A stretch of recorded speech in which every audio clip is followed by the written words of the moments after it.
Hi there, everyone. Welcome to the Daily Gardener. I'm your host, Jennifer Ebling. It's August 20th.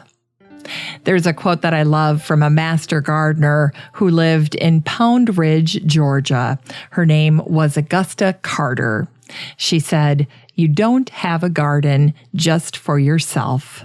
You have it to share." Pass-along plants have the best stories, don't they? They have history. They have personal history. One of my student gardeners had a grandmother who passed away recently from breast cancer. Her mom was no green thumb, but when her daughter started working in my garden, she let me know that her mom had some plants, and her dad was looking for a place for them. Would I be willing to take one? Sure, absolutely, I said. Next thing I knew, a few weeks later, Mom is walking up my driveway carrying one of the largest jade plants I've ever seen. The plant was in a container about the size of a 5-gallon paint bucket, and the plant was just as tall. I took it from her with a promise to take good care of it. And when she turned to leave, I asked her mom's name because I like to name my pass-along plants after the people I get them from. And that's when the tears started.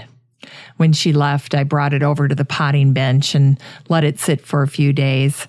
And then my student gardeners and I set about dividing it and taking care of it. It was a good thing we did because the minute we started taking it out of this large pot, it became very apparent that this plant was severely waterlogged. It wouldn't have made it if we wouldn't have rescued it from that pot. We split the plant into two, and then we put them into separate clay pots. The soil that we used was very heavily perlited, which was just what the doctor ordered. It was the perfect environment, a nice and light growing medium, and now it's doing fantastic. But I'd be lying if I didn't tell you that this plant had a little more special meaning to me than just your typical jade plant, because of the look on this mom's face when she gave me this plant, passing on this little living thing that her mom had loved and nurtured. Here's today's brevities. Today is Saint Bernard of Clairvaux' Day. He was the patron saint of beekeepers. He's also the patron saint of bees and candlemakers. Saint Bernard was a doctor of the church and a French abbot. He was apparently a fabulous preacher with excellent speaking skills. He became known as the honey-sweet doctor for his honey-sweet language. He would draw people in. When he decided to become part of the monastery, he had to get up and give a testimony. And history tells us that his testimony was so compelling that 30 members of his family and friends decided to follow him and join the monastery. That's how he became associated with bees. All that sweet talk. And it was apparently Saint Bernard who apparently said, "You will find something far greater in the woods than in books. Stones and trees will teach you that which you cannot learn from the masters." Today is the birthday of Edward Lee Green, who was born on this day in 1843. Green performed yeoman's work when it came to the plants of the American West, naming or describing or even redescribing over 4,400 species. Before Green made his way west, he reached out to Asa Gray of Cambridge and George Englemann of St. Louis at the Missouri Botanic Garden. They gave him good counsel, and in 1870, he started traveling to Colorado, California, Mexico, and New Mexico, and even Arizona. He eventually settled in Berkeley as a church rector. In the early 1880s, an interesting thing happened. He left the Episcopal Church, and he became a Catholic. And while he was becoming Catholic, he began lecturing at the University of California, where he became the curator of the herbarium there. When he and the university president didn't agree on nomenclature for the plants, he ended up accepting a job at Catholic University in Washington, D.C., where he worked until 1904. Now, at that point, he ended up going to the Smithsonian, and when he was there, he transferred his herbarium and published his masterpiece called Landmarks of Botanical History, Part 1. Part 2 was never completed. And it was on this day in 1863 that a botanist preserved a specimen of milkweed about 15 days after the Battle of Gettysburg. Drexel University shared this story back in 2018.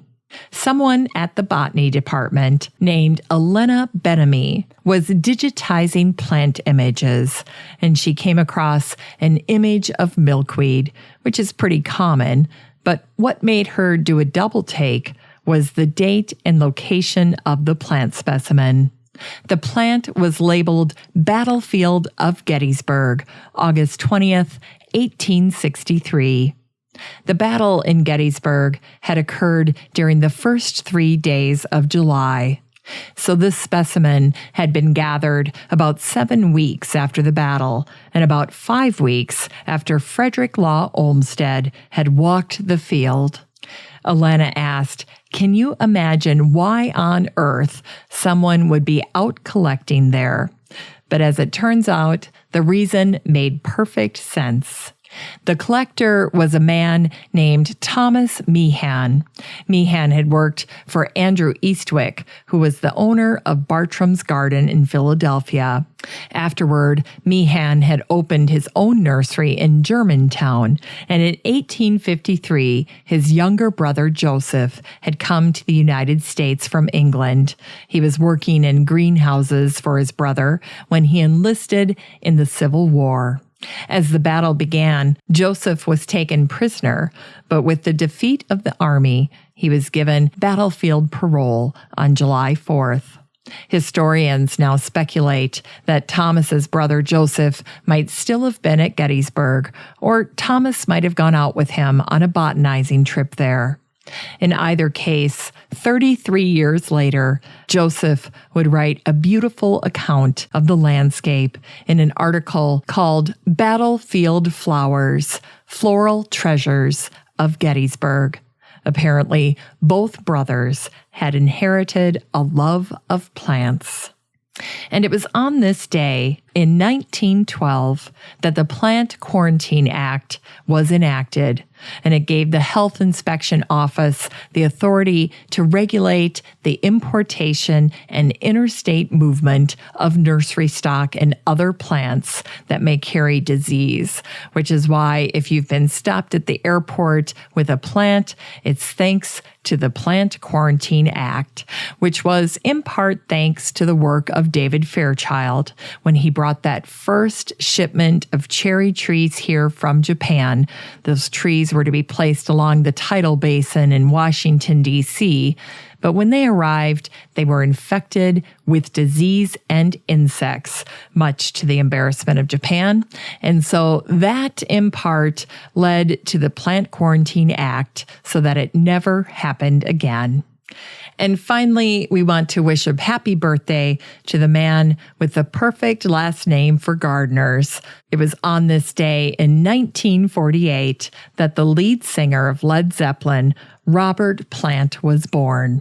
So happy birthday, Robert Plant, from all the gardeners. In Unearthed Words today, we celebrate the birthday of the poet Edgar Albert Guest. Guest was known as the people's poet during the first half of the 20th century. His poems were happy and hopeful, which is why people liked them. Here's his poem called To Plant a Garden. If your purse no longer bulges and you've lost your golden treasure, if at times you think you're lonely and have hungry grown for pleasure, don't sit by your hearth and grumble. Don't let mind and spirit harden. If it's thrills of joy you wish for, get to work and plant a garden. If it's drama that you sigh for, plant a garden and you'll get it. You will know the thrill of battle, fighting foes that will beset it.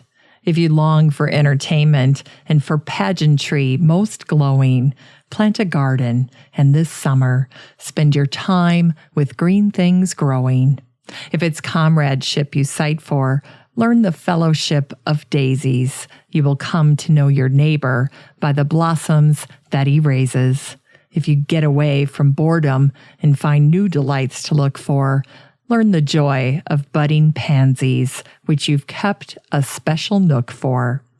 If you ever think of dying and you fear to wake tomorrow, plant a garden. It will cure you of your melancholy sorrow. Once you've learned to know peonies, petunias, and roses, you will find every morning some new happiness discloses. Today's book recommendation is Rose Recipes from Olden Times by Eleanor Sinclair Rhode. This is an oldie but goodie. It was published back in 1973.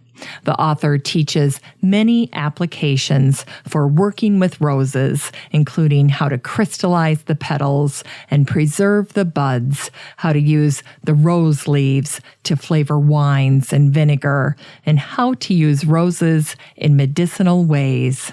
So much rose wisdom has been lost to time. It's wonderful to have resources like this still available.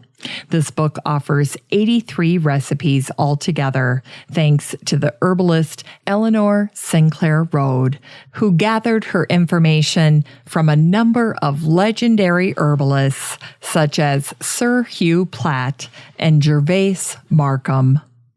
For today's garden chore, pick some herbs for fresh use, but also for drying. Most herbs have a more concentrated flavor if they're not allowed to flower, and frequent harvesting will accomplish that. Harvesting will encourage them to send out fresh, new growth and keep them growing longer. Finally, here's something sweet to revive the little botanic spark in your heart.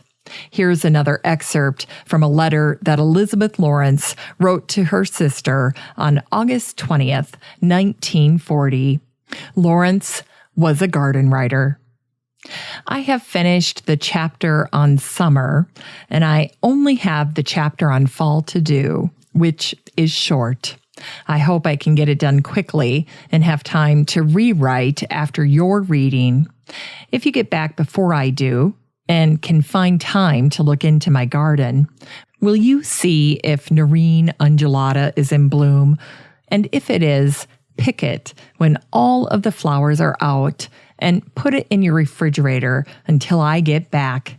It bloomed last year while I was gone, and I have never seen it, and it is the most exciting bulb I have. I enclose a map of where it is and of other things that might bloom. Don't bother about any of them. Don't look for Ridgway. I am taking it with me in case we get to any nurseries. Nerine undulata is an amaryllis. It grows 18 inches tall and has umbels of 8 to 12 slender, crinkled pale pink flowers, and it blooms in autumn. Thanks for listening to The Daily Gardener, and remember, for a happy, healthy life, garden every day. The Daily Gardener is produced weekdays in lovely Maple Grove, Minnesota. You can find complete show notes over at thedailygardener.org, and be sure to share the show with your garden friends. You can find The Daily Gardener on all your favorite social media, Instagram, Twitter, and Pinterest, and of course, Facebook. While you're over at Facebook, don't forget to join the Daily Gardener community.